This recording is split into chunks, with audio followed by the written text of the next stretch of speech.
I just want to thank John and the team at MDSA, Metal Detectors South Africa, for the lovely sponsorship. Don't forget, guys, to use the coupon Marc, and any detector that you buy, you get a free hand digger. Without further ado, let's get back to the video. The flotation device is made out of polystyrene. Instead of using a tube, which can get a puncture, I just use a net with a polystyrene. So it's just avoid punctures. It's nice and clear day in Gordans Bay. I use gloves for the sea urchins. Your hands become soft in the water, and pieces of glass, even shells, can cut up your hands quite badly after a while. I would say most dives you can't actually see what you're doing, and you're counting on the vibration and the sound, even the light that flickers from the PulseDive to find your objects. And usually you're using feelings, so the one hand doesn't have a glove, and I use feelings to feel for a sinker.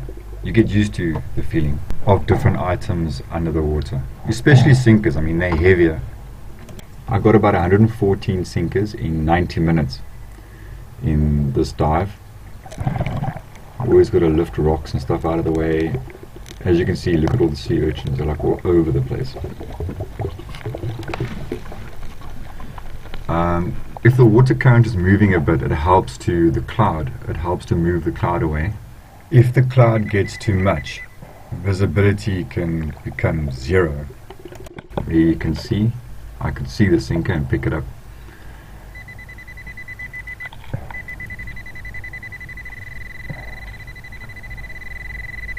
So obviously you can use the PulseDive to sort of pinpoint more accurately where exactly your sinker is. I was working in a bit deeper water here. When I say deeper, I mean it's about a meter deep. Your ideal depth is about waist high, which is about 75 centimeters or 2.5 feet.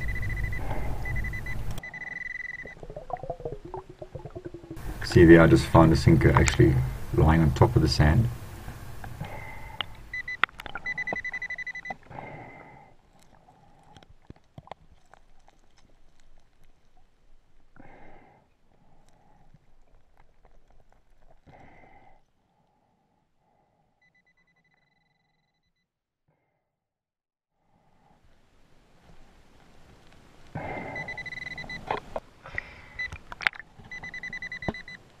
On average, on a season, I probably, over summer, get about 600 kilograms of lead. And in the last 3 years, I've probably pulled out about 1.5 tons of lead, which I sold to a local guy who remelts.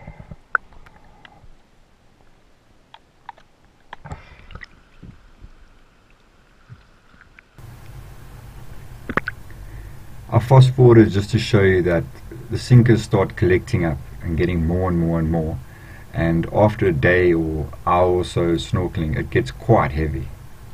I got a little pouch around my waist which I put the sinkers in, and then you'll see later on I put the pouch into the flotation device, which I call a wig.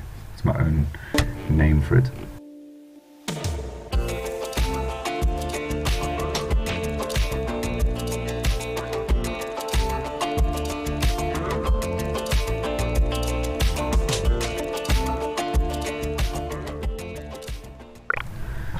Over here I've got a bit of a ledge, so you look for rock ledges, and sometimes it's on the shore side of the ledge, this is more on the sea side of the ledge, and those are the kind of areas where you're going to get about a lot more than one sinker stuck in one area. Like this little area here, I've got 4 sinkers. I've had places before on a rock ledge where I just go deeper and further down, and I pull out 20 to 30 sinkers in one little spot, and that's when it's really worth it.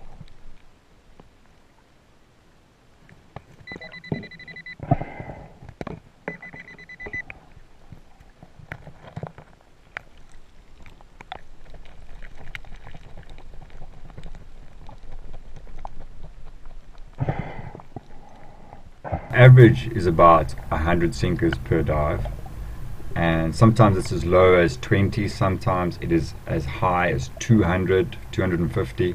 Average I make plus minus 250 Rand or $15 per snorkel dive.